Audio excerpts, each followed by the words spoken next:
Today, we enter China. The size and scale of the infrastructure we were already seeing was mind-blowing and unlike anything we had seen so far on this trip. Dad's never used chopsticks before. That's crazy. They're watering their crops with a drone. Well, I'm not surprised it's ultra clean. I feel absolutely dwarfed. From the very beginning of this journey, there was one country that stood apart. China, a place we'd only seen from a distance. A place that felt closed off, almost unreachable. We knew almost nothing about what awaited us beyond the border, only that it would be unlike anywhere we'd been before. What we didn't realise was just how quickly those challenges would come, from unexpected encounters with the police to underestimating the brutal summer heat as we approached one of the hottest places on Earth. Today, we enter China. Just packing up the bikes, got about 40 kilometres to pedal to the border. And then got the border crossing, hopefully that will run smoothly. And then the next 2 months, we'll be pedalling across one of the most incredible countries on Earth. And I cannot wait. New country, new cultures. Lots of police to look after us. And Chinese food for 2 months. Yummy! You can't go wrong with that. China, here we go.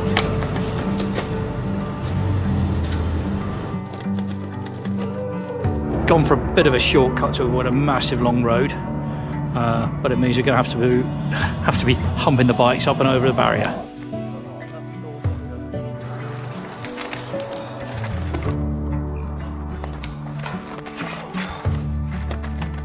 Let's go to China.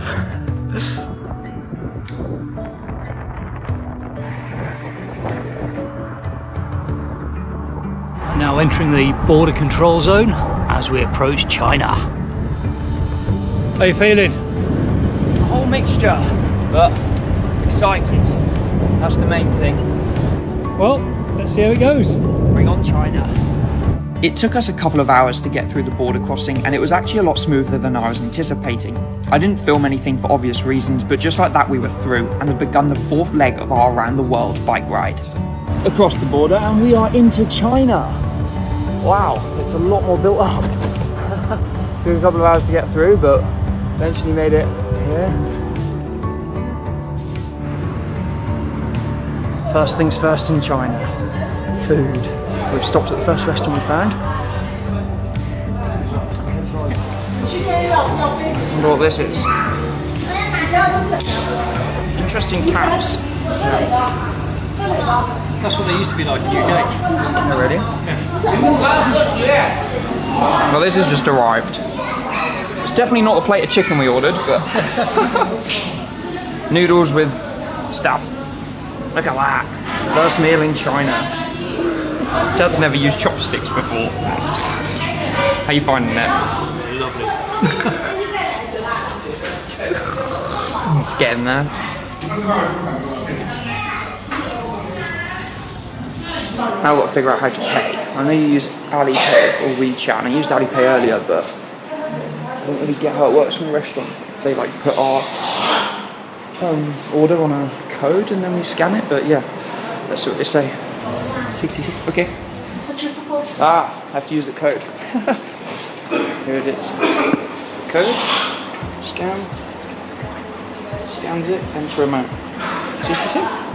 Okay, put 66 in, pay. And just like that, we're paid for dinner. Wow, that is easy. You scan a code, put the number in, and the money's transferred straight across. £6 for 4 drinks and 2 big plates of noodles. Not too bad. Shay. They have designated paths for cyclists and scooters. Not had any of them since Europe. Hotel for the night, apparently. Oh dear. You sure that Mr. Zero off the end of the bill? £23. 23 quid. Yeah. This is cheaper than the worst hotel in the world that we stayed at in the middle of Uzbekistan. Time for some dinner. Luckily the menu had pictures, so we just pointed at what looked nice. Let's see what comes. That's the suspicious looking drink. That's warm. It's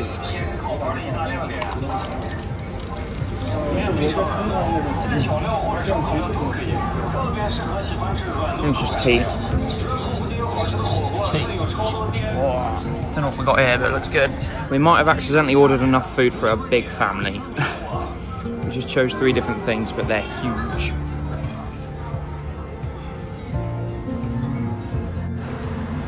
Packing up the bikes for our first full day here in China. We're heading up into the mountains. Well, we're not allowed on the highway. Police have stopped us as soon as we've got on it at the toll booth. So we're just trying to figure out a solution. This is the only way we can go. So the police said we couldn't go right up this road, but they said they're going to arrange for us to get in a truck to take us to the top. This is the only route option we have. It's the only way to Urumqi from where we are. So they're just helping us now get in a car. Okay, we've got into a truck, and we've both managed to get in, and we brought the bikes in the back behind. Take us to the top. Our driver's having a right old giggle in the front. He's loving having us in here. No. No smoke.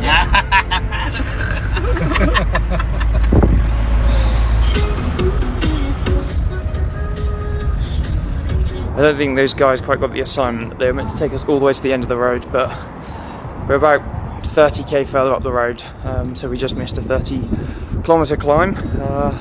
I mean, we didn't have a choice. We had to come up here. But wow, this is insane. Look at this view. The size and scale of the infrastructure we were already seeing was mind-blowing, and unlike anything we had seen so far on this trip. We said goodbye to our new friends and cycled up the last part of the climb to reach Sairan Lake. We pedalled around the side of the lake before starting the massive descent. Cycled past a little police checkpoint just there. There's 2 policemen, and somehow they didn't see us. They were looking the other way. We managed to sneak past, which is good because we want to cycle on this highway. It feels a little bit illegal. I mean, it is. We're not meant to be on here, but it's the only option. And it's now all downhill with a tailwind. We're about 60 or 70k before the little side road comes back in again. So we're going to try and get to there without getting caught. What a first full day in China.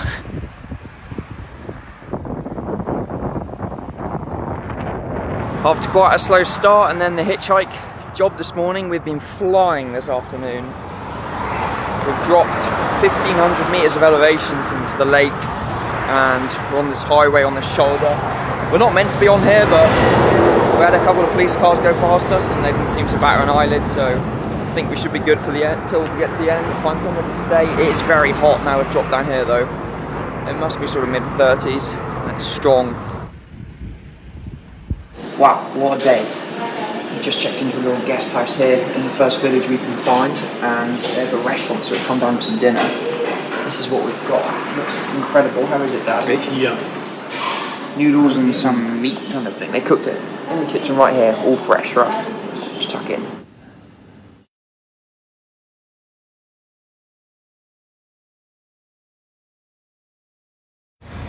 Not a great night's sleep. Power went out and then the power came back on about an hour later, and all the lights in the TV turned on.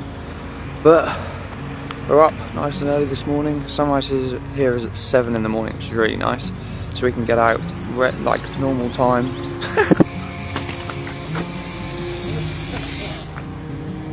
Relax.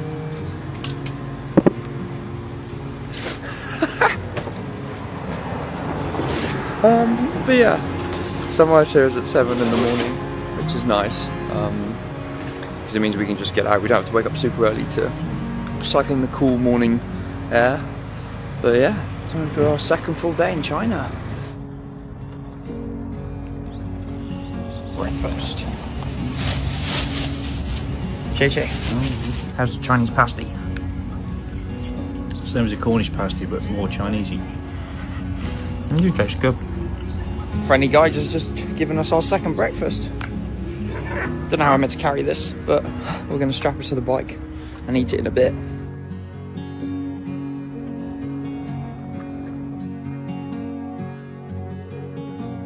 Josh has found another big drone.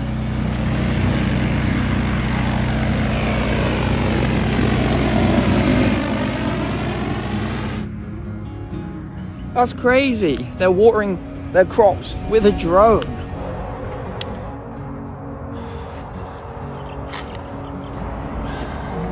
There you go. Thank you. That's good. Most of the highways in China have these little side roads that run parallel to them, and we're allowed to cycle on these. And there's usually very little traffic on them, and yeah, this one's smooth and nice. Got the noise of the main road, but it's nice not to have big lorries overtaking all the time.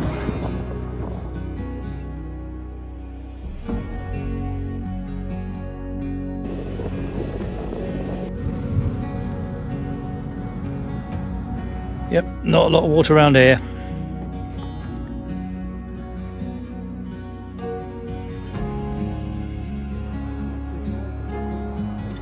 These two locals on a bike are just following and trying to ask questions as we're going along. Hello. Hello. I think riding a motorbike and Google Translate at the same time is probably a bit like... English? You don't speak English? They stopped by the side of the road. After we passed them, turns out they've been buying us drinks. Chinese energy drink. Lovely. Heading into our first city in China, and it's a small city. It's still massive. It's really cool. And it's just skyscrapers everywhere ahead of us. It's massive.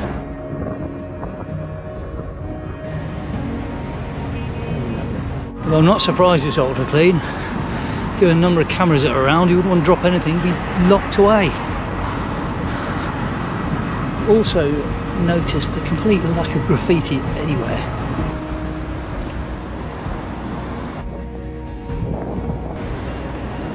Impressed? Yeah, this is just a tiny little city. Teeny weeny. We have cycled into the small city of Kuiton, but it's actually massive. It puts a small city in Europe, makes it look like a little village.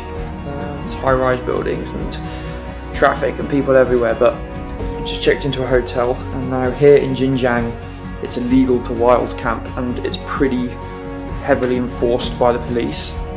And also because the sun doesn't set until 10 PM, it's going to be quite hard to sort of sneak into a camp spot. So yeah, we book in hotels, and luckily hotels here are so cheap. This hotel was 25 quid, twin beds, good view out the window of the city, AC, just what we need.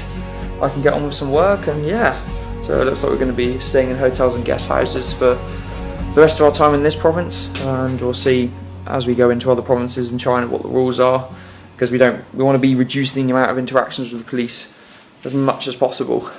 So yeah, that's why we're staying in hotels all the time. Out of our hotel window, I spotted a familiar logo, so I've come to check it out for dinner. And let's go see what a McDonald's is like here in China. Their menu is actually really similar to the UK's. There's not many things different on it. Let's have a look what we want. We've ordered a few different things. It was £8. Let's see what comes. Big Mac's very similar to the UK. These fries are really good, crispy fries. And the drink's good as well. Lemon and sea salt soda.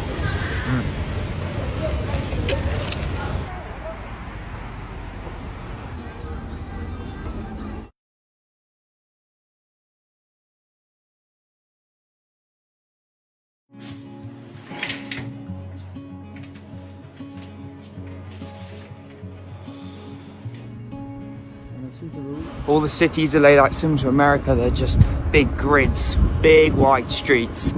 Makes navigating pretty simple.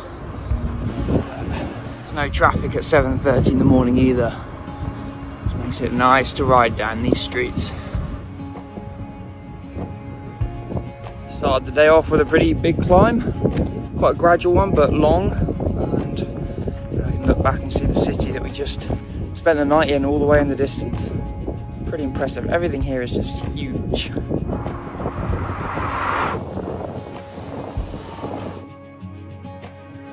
I got my first flat of the trip. 9,000 kilometers without a single flat tire for me, but it looks like it's just a slow puncher, slowly going down. And it's like 38 degrees, so not the nicest temperature to be pumped up a tire in, but that's what we've got to do.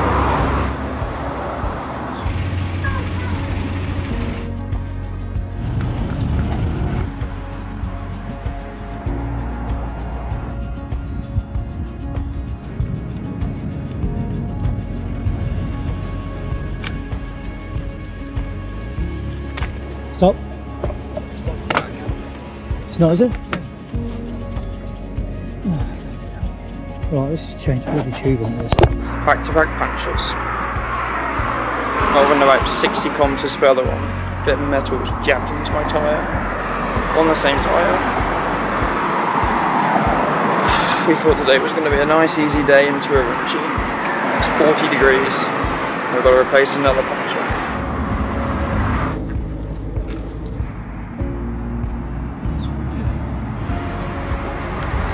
Tyre back on, all pumped up, puncture repaired. Let's head into Urumqi.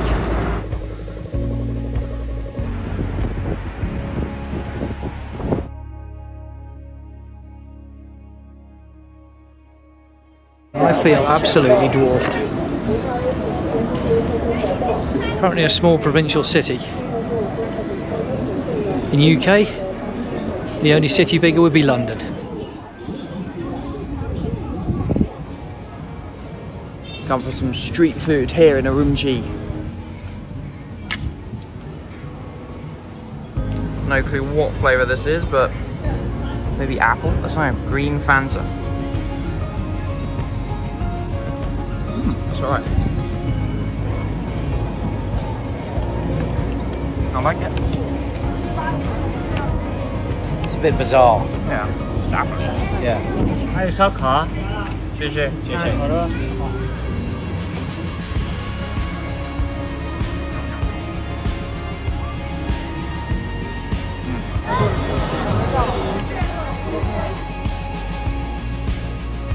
Urumqi is the most landlocked city on earth. It is the city that is furthest away from an ocean or sea. Which is crazy. We're so far away from any water. It also has a population of 4.9 million people, which would make it the 4th largest city in Europe after London, Moscow and Istanbul.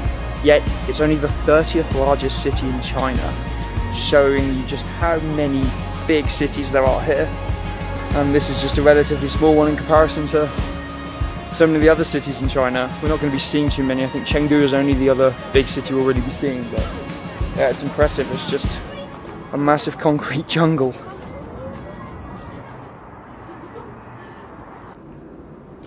Well, I've had to make some pretty fundamental decisions about the next stage of the route and the risks of going through the desert section are far higher than anticipated. All the blogs online and anyone else I've spoken to that's done this section didn't do it in the middle of summer. They did it in October or March, which they said was a bit more bearable, but still a massive challenge with the headwinds. So I think doing it in the middle of summer with 40+ degree heat is pretty stupid. It's the hottest place in China. It's the 2nd lowest point in the world below sea level. So yeah, we just agreed that it's stupid. We won't gain anything out of doing it, except I guess completeness. But you know, we're still going to be cycling 30,000 kilometers around the world. So unfortunately, we're going to have to take a train section, which we've just now booked, to then pick up the bikes again and carry on pedalling. Not what we wanted, but safety's got to come first, regardless of anything else, and we want to enjoy the journey and enjoy it together, and that's what we're going to do. And it just gives us now more time to explore more interesting parts of China. Instead of just looking at desert, we'll actually be able to see some other stuff. So we've booked a train from here in Urumqi to a town called Jiuanquan, which is the end of the Great Wall of China.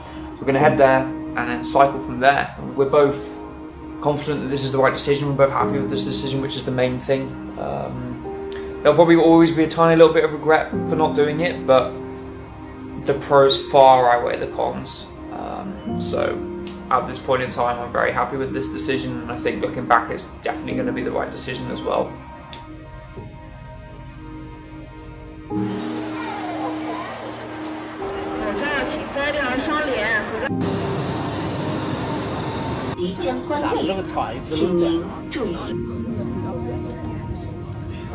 This is the Turban Depression, which is 150 meters below sea level and the hottest place in China.